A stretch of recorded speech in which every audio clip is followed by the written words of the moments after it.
Hi, everybody, and welcome to Friday Night Flock Talk. I'm Robin Sullivan of the Leather Elves, and I have my special guest tonight, Dr. Jason Crean. Hello. So, we are live from Florida, and I just want to say that, we don't have these problems in Maine where it snows, the internet problem. Just saying. Anyway, great to be here, and I'm glad you guys are all here tonight. So, tonight, Jason and I are going to talk about probably a lot of things. This usually happens when we get together.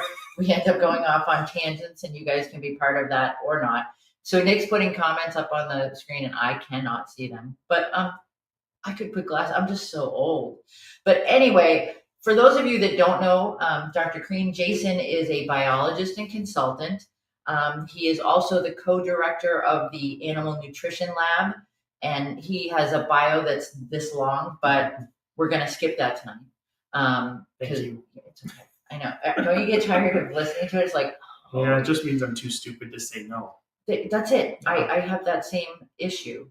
So tonight we're going to talk about when homegrown meets store-bought. How do you use things that are growing in your garden, that are growing in your home? Hopefully not anything bad that's growing in your home, but how do you use those things to enhance the foraging activities that you're offering to your birds?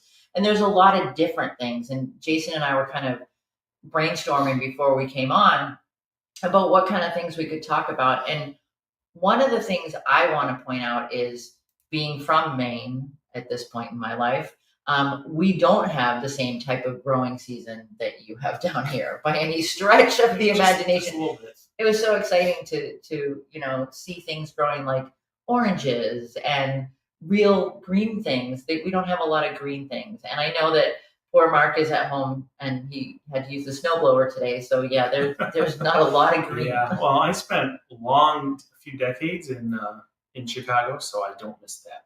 There you go. So I don't know, maybe we should all take a page out of your book and get warmer.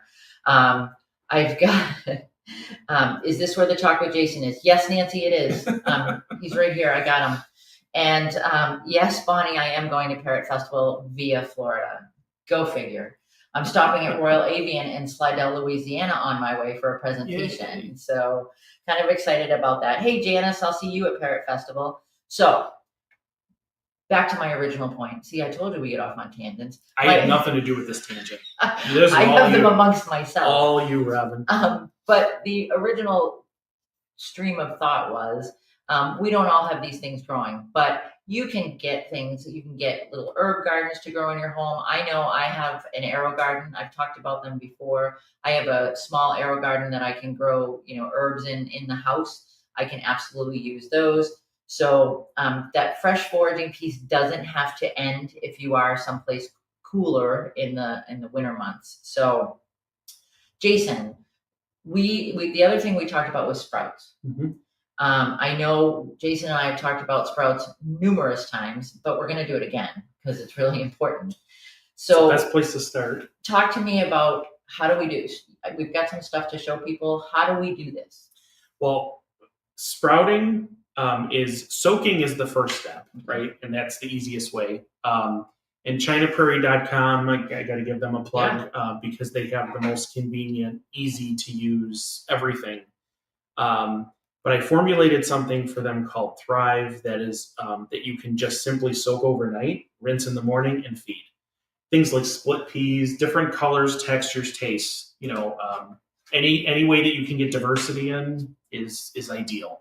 So that's a great place to start. And then if you were to drain and rinse and then let those sprout for another 24 hours, rinsing a couple of times in during that 24 hours, then you've got sprouts, which is even better nutrition because you've allowed the seed to mature and start to transform those storage proteins and starches into something even better. So just to interrupt for a second, I think we get hung up on, well, I've had, it's better when it's brand new. When I just get this, I'm going to, soak it and then I'm going to feed it. That must be the best way. But I think what you just said about how you can sprout it and then it gets even better. Mm-hmm. And I think that's a point that people really need to think about, that it's not just the quick, easy fix. Mhm. But this is still 24 hours, you said, right? If you soak for 12 to 24 hours and then let it sprout for 24 hours, you've got everything you need right there with sprouting. 2 days. So 2 days. Yeah. I've had people come up, I can't do it. I don't know how to do this. Yeah. And that they've heard you tell them how to do it. They've heard China Prairie explain how to do it. I remember years ago, Jill Bell from Parrot Festival was doing sprouting way back when. I am that old. But it's easy, right? I mean, this is not, to steal a term from back when Jack and I were doing the live streams, it's not rocket science, rocket surgery, whatever. It's not hard. It's an easy thing to do. So no, we have children sprouting. I mean, it's an easy process, and it's people are sprouting for themselves for benefit, the nutrient benefit. So why not do it for your birds? So, and I think that sprouting is a gateway to Mhm. fresh. I think it is. People are like, oh, I can't do that. No, can't. This is that easy. So what have we got to do here? So sprouting, go to China Prairie and get the Easy Sprouter. That is the best thing ever. I know Dee touts it as like a great invention that her mentor created, and it really is. It uses passive air where you just put this cup on a counter and it naturally sucks the air. Like you don't have to do anything. You don't have to plug anything in. It's just super, super easy. And, Hold on. Yeah. I kill things. I do. I think this isn't around long enough for you to kill, Robin. So, all right. like literally, like you soak these things in water. The next day, you rinse them and you just let them sit, and they will sprout within 24 hours, and then you're ready to go. I refrigerate them. You got to get to there's a couple of details in there that we won't go into, but sprouting is super, super easy. So you've got soaking. That's the original soak and feed. Then you've got sprouting, which is one step further than that. And then one step beyond that is microgreens. And microgreens are tiny little leaves that are very nutrient dense and sometimes more nutrient dense than the adult leaf. So if you're feeding something like kale microgreens, after they've had a few days to grow, that can be more beneficial than giving them a whole leaf nutrient-wise. Enrichment-wise, you've got hanging big leaves in there. Could be really fun for the birds to shred. Cockatiels and budgies, little birds, finches love to shred these big leaves. But microgreens are another way. And this is just a quick hit from trueleafmarket.com, where you put water in a little tray. You put this little pad in there that gets wet, and you sprinkle the seeds right on top of there, and then put it on a windowsill. And you've got little tiny greens within 5 to 7 days that you can literally just pull right off of there and feed. Super, super easy. And it makes sense too, because the little leaves are more nutrient dense because all of it's packed into that little tiny package. Mm-hmm. And when you mentioned for enrichment purposes, hanging kale, like bigger pieces, if you do that, you can do leaf bathing. You can do the shredding piece. There's so much that you can do with it. And it's that enrichment that's fresh, that is not, it's a food, it's a toy, it's all of the above. And so that's something, to consider. So, so now you've got your microgreens or you've got your sprouts. We're either going to just feed them, not just, but we'll feed them. Or for me, as part of enrichment, you can put them into things. Yeah. You can, I have a bunch of toys that I brought with me that, I don't know if you guys can see this. It's got the cups on the side. Why not just put some in here? So now this is something that you can clean it out.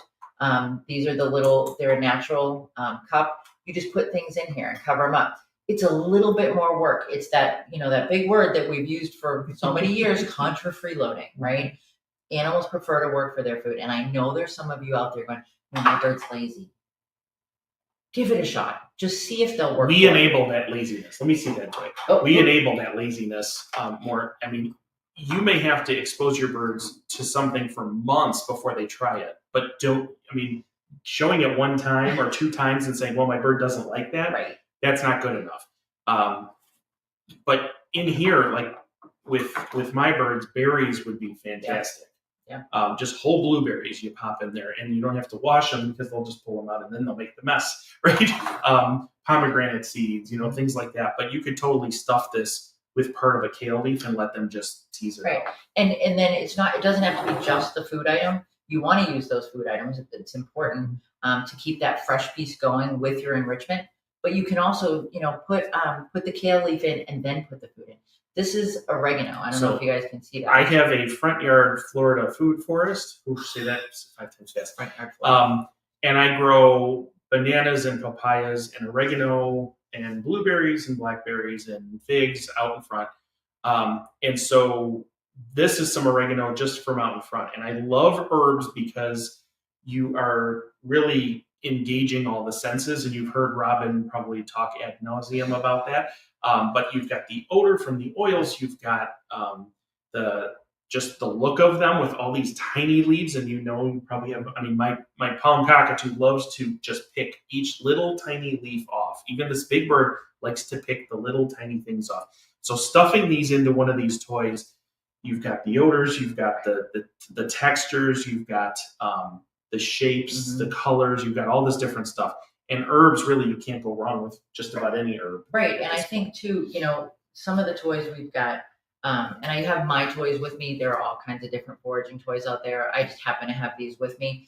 This is, it's a seagrass mat with wood and leather and then crinkle paper. So now if you put an herb in here, the scent's going to probably stay here. Your bird's not going to eat it. So it may be, if you've got a bird that's like, oh, no, not doing that, they won't come towards it.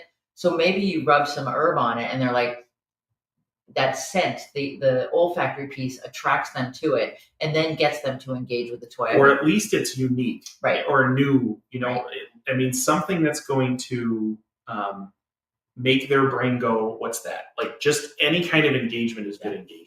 And that's something that, when I used to do a lot of work with zoos, one of the things that we were always looking for was novel.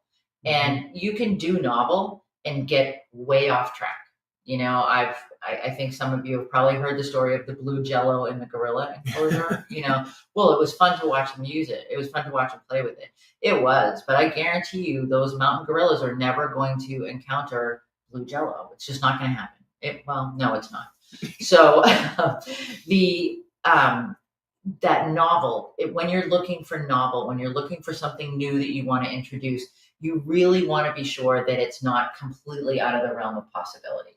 The herbs, all of the herbs are probably a safe bet. And it's that investigation piece. That's what you're looking for. That's what you're hoping to engage when you're using something new like that.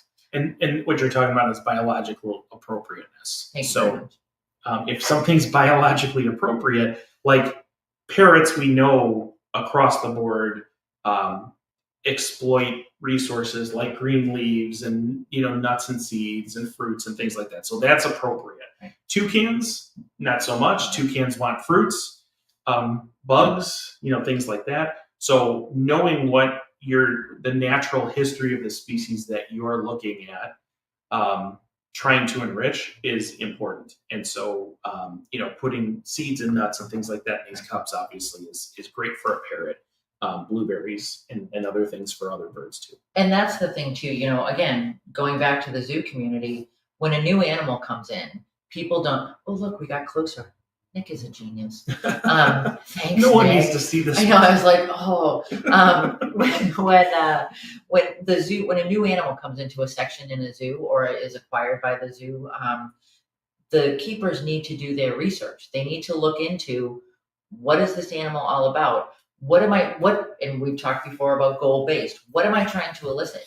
The birds that we're talking about for these toys, and for these, different herbs and sprouts and things like that, you're trying to elicit that foraging behavior, which is completely natural. We're not asking them to do something that's out of the realm of possibility.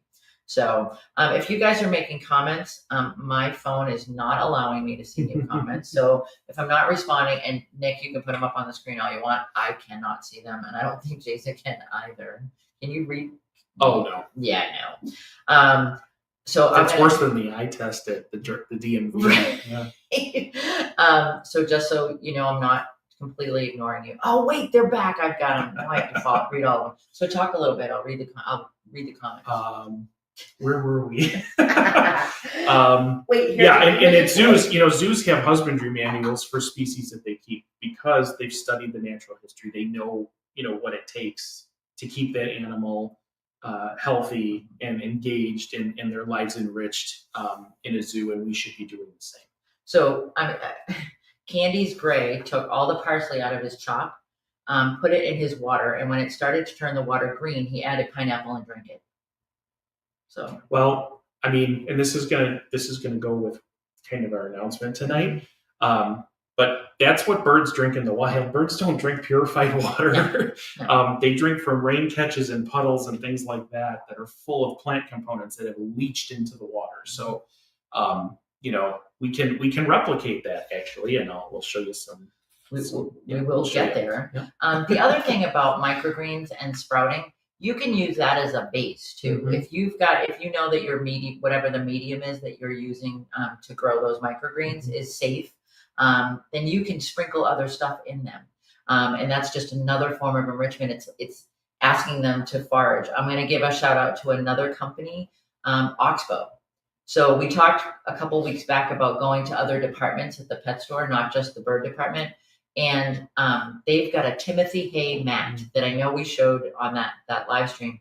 And it's really, really a great way, you can use those sprouts and sprinkle things in them, and then they have to work for both.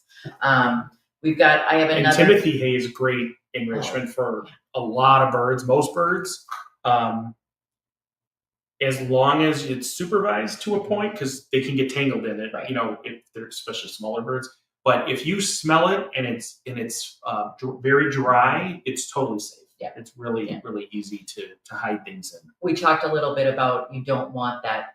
If you ever have that kind of moldy, musty smell to the hay, it's time for it to go. Mm-hmm. That's not something that's good. So we've got another toy here that you can put things in the little cups here. You can put things in the cups on top, and it's just in the wicker ball. I love using wicker balls in toys because they're, people are like, oh, they just pick them apart, they just rip them up and then they're gone. They're awesome. You can take, if you had a little sprout of oregano or a piece of oregano like this, you can take this and just tuck it in.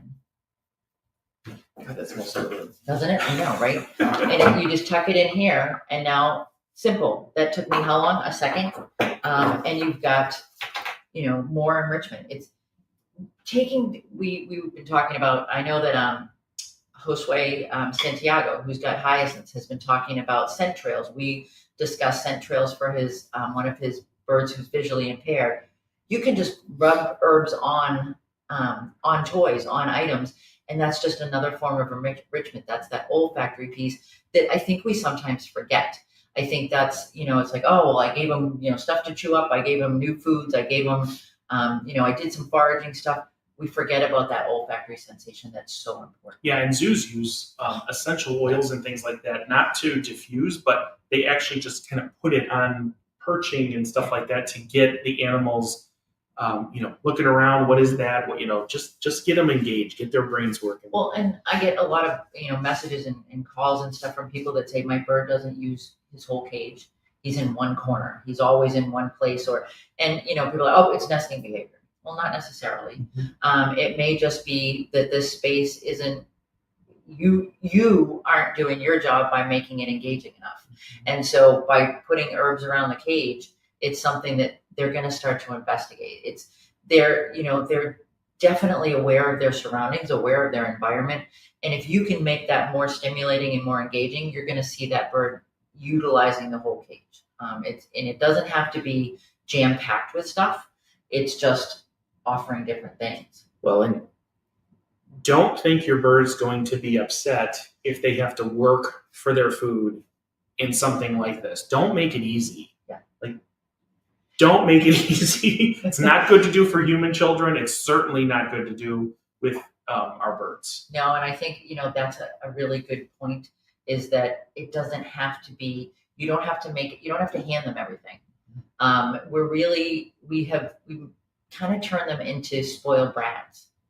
we everything's right here. It's right where you can get it. It's right where you can reach it. I've been telling you for years to make things difficult, to put things so that they can't just stand on a perch and reach over and play with this, or make them work. They need this exercise. We've got them in our homes. A lot of people's birds are not flighted, and so they're not getting that extra exercise. So we need to figure that out. We need to fill in that gap somehow. And by not making things easy, we do that. So, okay, so you guys are all going to start sprouting, right? Yeah. So Jason and I are going to expect that from all of you. When we see you're going to give us that report. And if you're on Facebook and you're not part of my group, just search Avian Raw. You'll see my ugly mug. Click on that and answer the 3 questions. We give lots and lots of examples, lots of ways to do it. It's really easy. It's really easy. So we talked about fresh herbs. What are your thoughts on dried herbs? So dried obviously have their benefits. There's plenty of benefits, and especially if you can't grow your own all the time, you definitely when you're in the frozen tundra, you definitely want to take advantage of dried herbs. Okay. Yeah. All right. I just, I don't want anybody out there to go, oh, well, I can't get fresh ones, so I'm not going to do this. No. Yeah. And you can get fresh herbs at just about every grocery store, even in small quantities. They usually come in a small, plastic container, to mix things up. But dried herbs are great when you're mixing. Like, I like to add dried herbs to sprouts so that they absorb the excess moisture. And then add another layer of diversity on top of it, plus the smells and things like that. Get different birds engaged in different ways. So. And I think, that's another good thing to talk about is the texture of things. So, if you've got a leafy thing, then you might want to add something that's not as pliable. Or if you've got something that's a little wetter, then you want to add something, a dry ingredient to it. And just so birds are all about textures. You watch them. They're investigating everything. They're touching everything. They're, the tongue's out there investigating stuff. And you want to think about how can I enhance and add to that experience by adding more texture. So that's just another way to do that. I was talking to a store owner today. We were talking about ways to get animals to engage with different enrichment and what are some of the things they like to see. And I had this toy, which I noticed that Terry Clark just signed on. Terry, I brought this just for you. It's the Foraging Freddy. But there's all different kinds. There's leather. There's these hard pieces on the bottom that you can put things in. We can, again, just put, some of the leaves that we've got in here. The coconut shell. Coconut shell, people are like, oh, I took the meat out of the coconut. I gave my bird the meat out of the coconut. Well, okay, first of all, just leave it in there and let them use it. And secondly, all the fibers on the outside of a coconut shell are just great. I've seen birds just go and pick piece after piece after piece off. So it's just, that added dimension of texture is really something to consider. And then from my point of view, adding different materials that you don't use all the time. I know Jason advocates for a lot of different fresh, adding different fresh items and adding that diversity in what you're feeding, as long as, again, it's biologically appropriate. Okay, I learned things tonight. So as long as it's biologically appropriate, those are the kind of things you want to do. When I create things, I try to add as many different items as I can.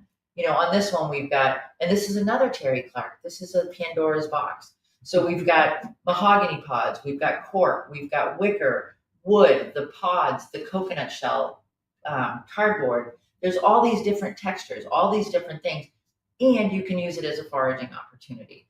Just put, fresh things in here, put fruit, veggies. I have people, I'm sure you hear this all the time, my bird won't eat veggies.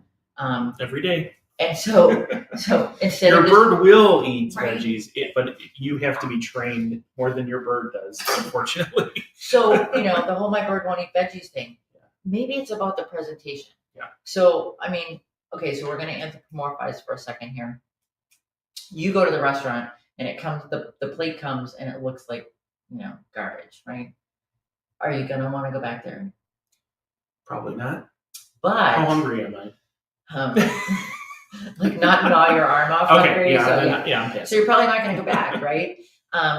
It's that presentation. We joke about that all the time. That presentation. It's like location. But it's true. You put something into a toy that you find that they're the toy that they interact with the most. Okay, and you look at how do they interact with this? How do they use it? What do they do with this? Okay, maybe I slip an item in there that's not a favorite food. Have you ever had to work with a bird or with a human that bird wouldn't eat it? What do you suggest? What do you say to them? Well, presentation can be everything. So I first look at what type of bird it is, and if it's cockatiel, budgie, zebra finch, Gouldian finch, African gray, like they're grazers. They like to go to the ground. They like to dig around and stuff. They like to eat from grasses that are fairly close to the ground versus the canopy in the rainforest.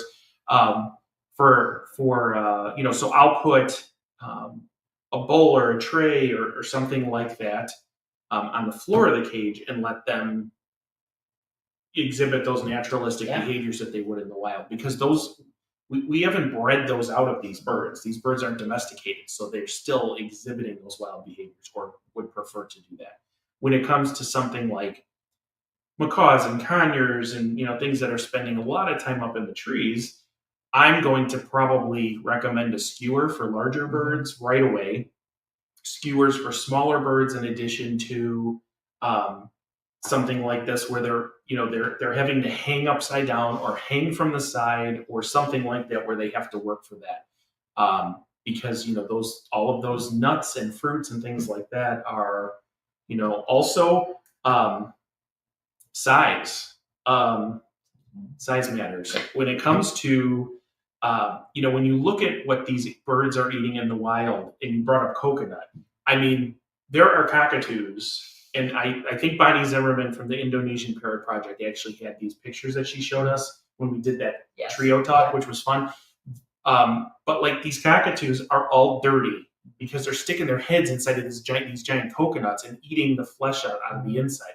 So, offering big chunks of things. I had a macaw who he would not touch fruits and vegetables. And as soon as I put a whole apple on a skewer, that was the gateway. That got him, because something about the outside of the apple was more appealing. And if you think about what birds see UV light reflectance. They know when things are ripe and when they're not ripe based on how light reflects off of them. So they're seeing the fruits and vegetables different than we are.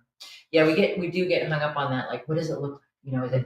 Is it pretty colors? And this is the human appeal. Let's be honest, okay? Those pretty colors, to some point, they definitely are. Julie brings up a point, Julie Soskin, that variety is great, but there's often a difference in nutrition profile between dried and fresh raw. Yeah, in some things. Things that are just naturally dried or dehydrated are going to lose some nutrients. So fresh and raw, always better. And you can totally take advantage of foraging with those, and use some of those things like peppers. You can cut a pepper in half and stuff all kinds of stuff inside of a pepper. That's fun, and they can eat the container. But when it comes to dry, like you're adding things in order to get that added diversity in for things that you can't normally get fresh or raw. She brings up dried versus live mealworms too. That is an issue. I think it depends how the mealworms are dried though. If they're freeze dried, you're maintaining about 95% of that nutrient. And what's beautiful about things like mealworms and even mushrooms is that they can be in the sun and make their own vitamin D, and then that goes up the food chain. So they can actually consume that and get the benefit from that. And I think you hit upon a good point. I noticed that Suzanne from Texas Freeze Dried was on, and I'm not sure if she's still on or not. But one of the things, the amount of nutrition that is maintained in a freeze dried product is so much higher. Yeah. So if you're not talking strictly fresh freeze dried is Yep. the next best way to go. And you get what you pay for. Right. Freeze dried is more expensive because of the process and the machinery. The machinery it takes. I praise Suzanne because it is time consuming and patient. You need a lot of patience, but you're getting more bang for your buck. Yeah. So that's just something to think about. Bonnie asked a question: how to avoid sprouting and ending up with bacteria? Only have one cockatiel, so make as little as possible. After it sprouts, do I put it in the refrigerator with the whole lid on? Do you suggest rinsing each time? That was a lot of questions. There's a lot of questions there. Okay, so if you just have one cockatiel, you can easily, if you can do it every other day, or every day you're starting one, and you're using the one from the day before. And then as far as sprouting goes, for antimicrobial, use the stabilizer. Like China Prairie sells the stabilizer that's grapefruit seed extract based. And in the lab, when we tested all of these different things, everything that people use, and I'm not telling you to use any of these, I'm just saying this is what we tested because people actually use them. But 10 and 20% bleach solutions on sprouts people have used. Apple cider vinegar with the mother. We tried all these things. The only thing we got zero growth on was grapefruit seed extract. So, and I have never, ever had sprouts that were bad after a day of sprouting. Never had that problem. As far as refrigeration, get a container that is truly sealed if you're going to save sprouts. I usually make a batch of sprouts once a week, and I keep them in a container that has a rubber seal that snaps down on all four sides. That's hugely critical because if any air can get in there, she said she was told that you don't need to rinse after they're refrigerated. It certainly doesn't hurt, but you don't. Yeah, I don't rinse after they're refrigerated myself. But if you're only dealing with little amounts, it doesn't hurt. Wendy suggests a bento box. That would work if it's sealed around the edges for storage. I'm not even sure. Wait, what's a bento? So it's like I know it's like sushi food, right? Right. And stuff like so that. But it's a little box that does it's pretty well sealed. So I think that would work. Okay. So Lori's like it's an airtight container. Okay. Lori's straight to the point. Have you met Laura? She is. We love her. That's why she's going to be at Pear Festival. I'm going to see her next weekend. Okay. What about millets, grains, things like that? Grasses. What are we thinking about those? Because those easily to grow or dry or either. It's up to you. They're all fine. They're all good. Fine. Yeah. All kinds of grass. Most of your grasses are safe because grass needs animals to consume them so that they can poop their seeds out someplace else and spread their genes for them. Right. That's kind of the nature of fruits and things like that as well. So, those, grains and things like that. And it's really easy to put dry grains into, foraging containers, but you can also soak and sprout.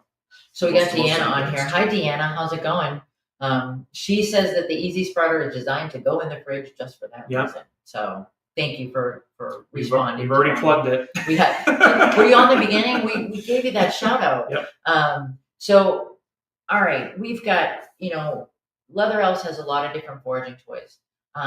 But let's get down to the heart of the matter tonight. Jason, do you have something that you want to share with everybody out there? That's such a shameless plug.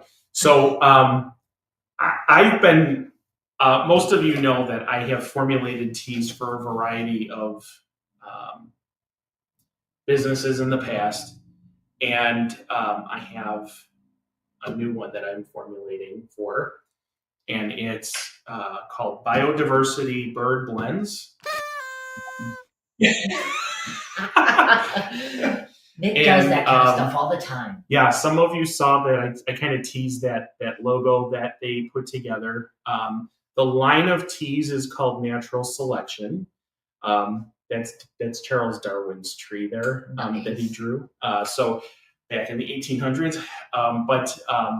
So we've got Did you do it online? tea blends. It was on the internet. No, not on the internet back then. No. But we've got a couple of teas here. We know. Over there, now you can't see. Oh, okay. Oh wait. Wait. No, There we go. Okay. So we have 7 different teas that we have formulated. I have formulated a lot of teas for the past 20 or so years. And these have exceeded even my own expectations.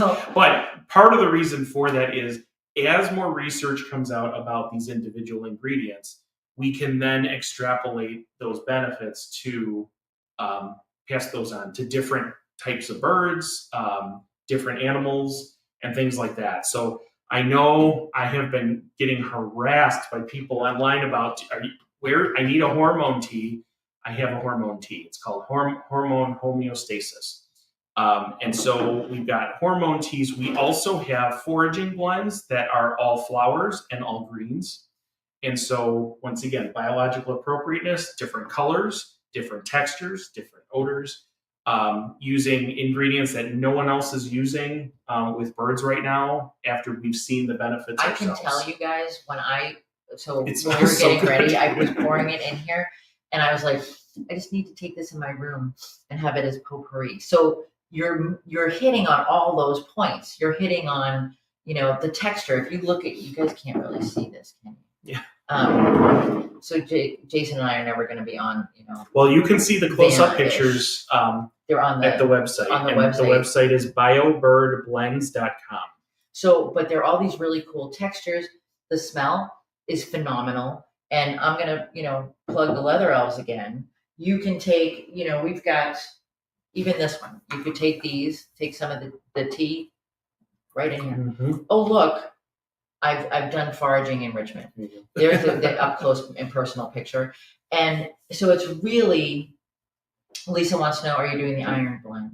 Yes. So we have, I'm going to have to do this by memory, but we have Free and Clear, which is for iron sensitive species, species that have had individuals that have had problems with heavy metal, toxicity maybe in the past, things of that nature. We have a kind of calming tea called Purely Pristine tea. Yeah, very clever. We have Plumage Perfection for skin and feather issues, things like that. All these different types of teas that I've done over the years, we know that these they all have an adaptive use, right? So these are my most recent and updated. And it's just that it is that, we just keep moving forward. We try to think about, how do we get better? How do we make this just that next step? What are we going to add? And it doesn't mean that the last generation was, oh, there they all are. It doesn't mean that the last generation wasn't good. It just means we've learned more, and we're gonna add more. And Bonnie says you can feed just as is. Yes, you absolutely. Yeah, can. if you really want the benefits of tea, you have to steep it. And we have directions on the website for cold brewing, which is you literally throw a handful in some water and walk away overnight. But in hot brewing, but to get the true benefits, you need to leach some of this out of the water. We do, formulating these things is not easy because too much of certain things can be problematic. And I've seen teas that are out there for birds where people are just throwing stuff in a bag. It's just it's not good. So when we're looking at the different types of ingredients, we're looking at what the health benefits are, what the nutrient benefits are, what the what issues could come out of some of these, overdoing it. Right. Too much of a good thing is a problem. Thing, I think we've all been taught, keep trying, keep doing, keep doing. And there is that point that you hit that is too much of a good thing.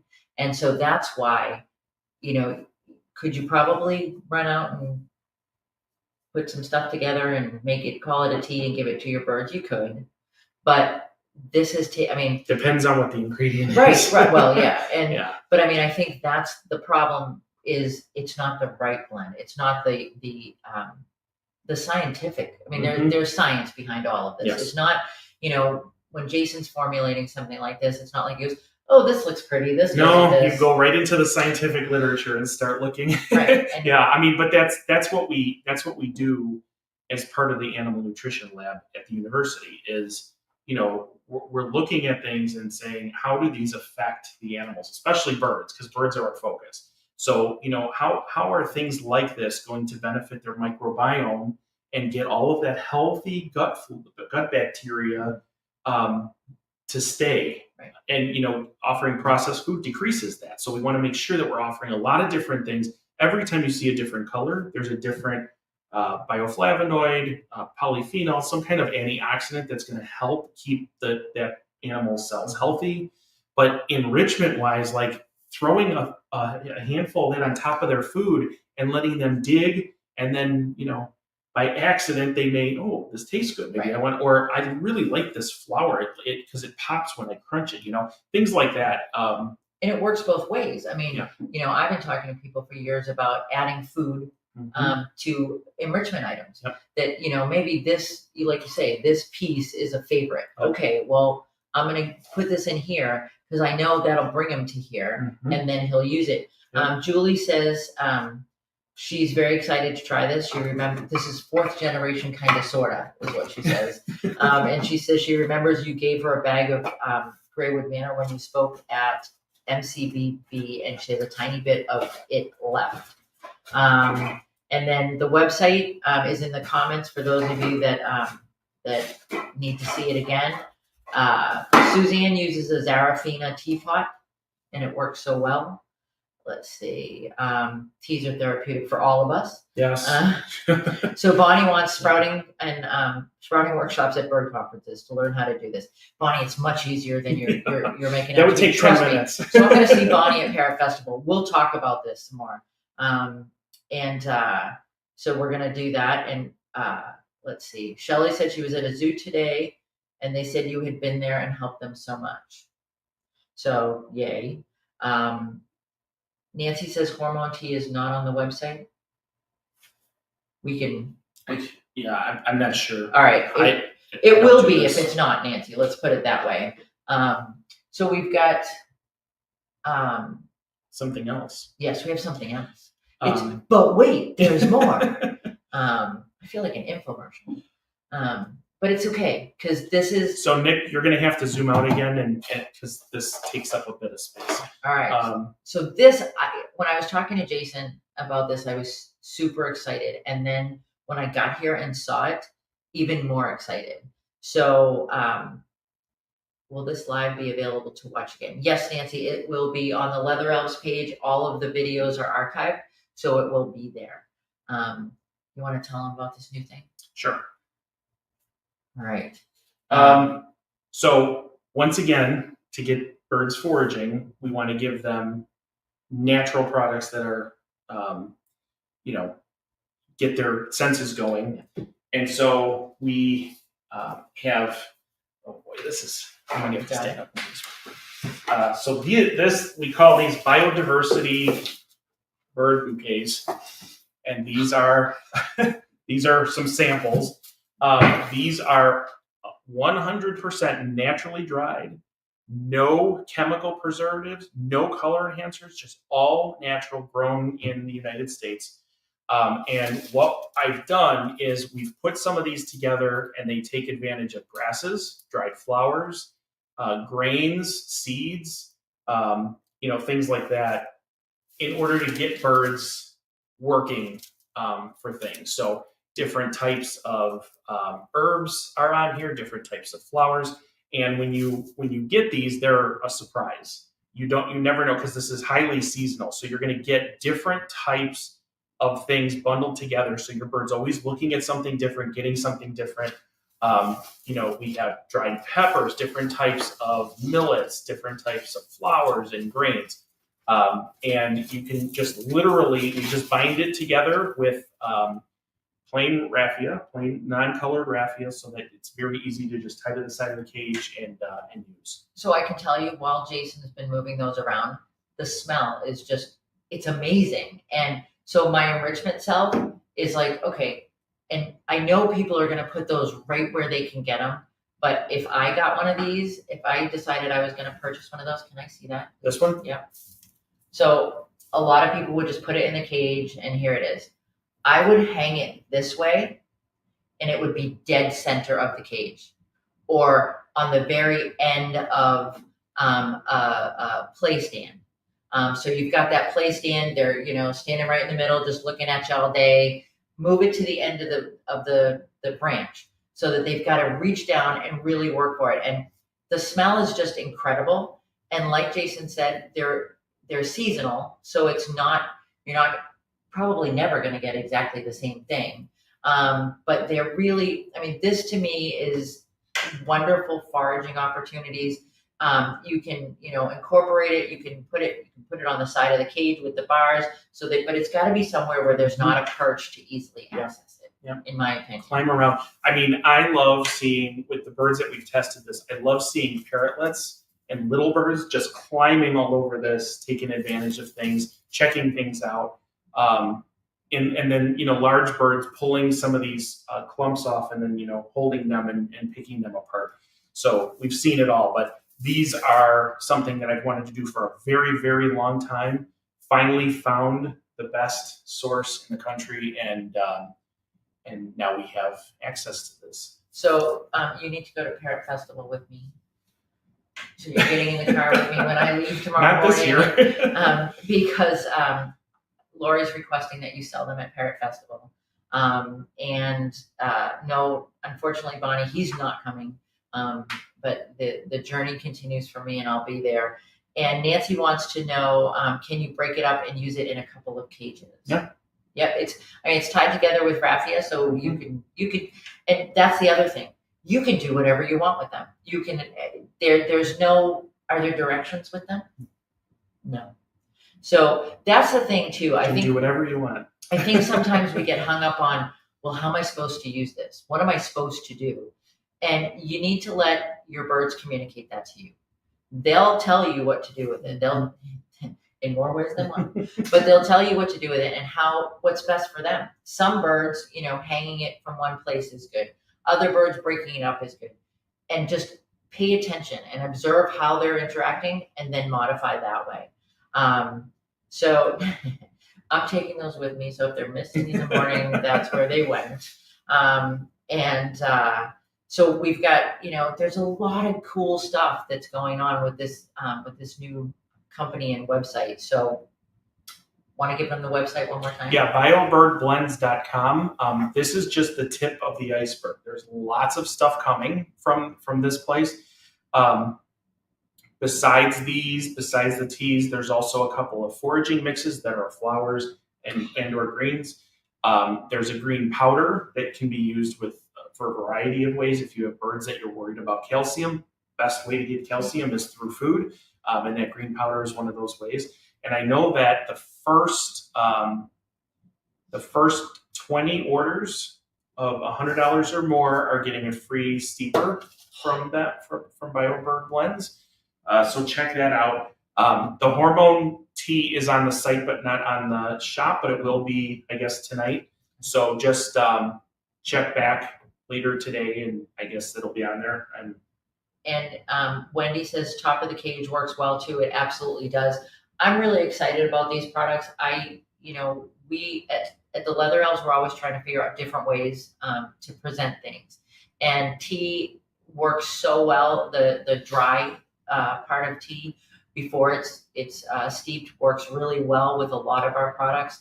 And so go check out this new site. Then come check out the Leather Elves, put it all together, and you've got fabulous enrichment. Mm-hmm. It should be fun. So Nancy's going to get one of those free steepers. Like, yep, I'm on it for the yeah. And they said the hormone tea is under featured products on the commerce site after you leave the website to go to the shopping site. I don't have it in front of me, but they said it is there. So. All right, and shipping, I guess, will be after February 1. They're doing pre-orders now, and then as they get this off the ground, they'll be shipping after that. Excellent. All right. So lots of information tonight. I'm really excited about all these new products from this company, and hopefully, you can figure out new ways to use our products, the Leather Elves products, just to see if there's different ways to interact with them. And we've got, so Suzanne, yep, I'm actually, Suzanne's telling other people to come see her. I'm going to go see her at the booth. Check out the freeze-dried stuff that Suzanne has. Texas freeze-dried, always worth a visit. And I don't know, Suzanne, are you bringing human treats too? Because darn, they're really good. Those ice cream sandwiches are bad for you, but they're so good. They're so good. They're so good. They're bad. Wait, I don't know. How do you explain that? Yeah. And then, we've got a 23% off sale going on until January 30. No, yeah, the end of 31st. 31st. Thank you. I don't even know what day it is. I've been on the road for 2 days straight. Can you tell? And so the code is HNY 2023 on the Leather Elves on our site. And if you can't make it to Parrot Festival, you will be missed. But I will hopefully be doing another live stream from Parrot Festival. One never knows. It's always a surprise. And thank you guys again for listening. Thank you, Jason, for allowing me to come. I'm just glad you're in Florida and visiting. We're hanging out tonight. And I'm sorry, Mark, that it's snowing in Maine. If you're watching, he's probably not watching. He's probably buried in snow. Oh, it's awful. But thank you, and you guys take care. Have a wonderful week. There's a lot of parrot stuff going on. If you're in Louisiana, come by Royal Avian Plus in Slidell on Sunday. We will be doing a presentation there. I will be doing a presentation on how human perception impacts our response to animal behavior at Parrot Festival. So if you're in Houston during Parrot Festival, come by. So, oh wait, and Nancy says one more time, Jason's website. The site for this stuff is biobirdblends.com. So that's that company. And then what's your website? My website's drcrean.com, drcrean.com. Okay. All right. It's not, there's none of this though. None of that's there. No. Just, I do have like a nutrition page with produce recommendations and some of my articles about avian nutrition in the past and things like that. So. All right. Excellent. And, it's starting off to be a good year, you guys. Lots of new and exciting things happening. And at the Leather Elves, we're going to try to get some new stuff going on. I call Nick and go, how do we do this? How do we make this happen? So thank you. Nick again. is a saint. He's already done his 3 miracles for that. He so has. So thank you, Nick, again. And you guys take care and have a wonderful week. We will see you. I'll see you next week. And you'll see Jason around. I know you will. In Florida.